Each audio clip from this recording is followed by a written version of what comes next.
maikukumpara, walang maihahalin tulad sa presensya ng Panginoon.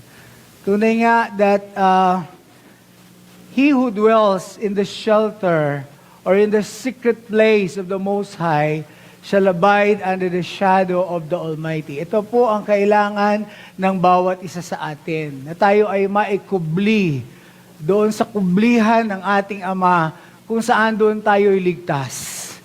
Doon sa kublihan na yan, doon sa secret place na yan of the Most High, in the shelter of God's wings, we are safe. That's the place where the enemy cannot touch us. At masaya po ba kayo na meron tayong access doon? Are you happy that we have an access through the shed blood of the Lord Jesus Christ, the new and living way? Meron tayong access doon sa presensya ng ating Ama. At ang ating Ama naman sa langit, our Father,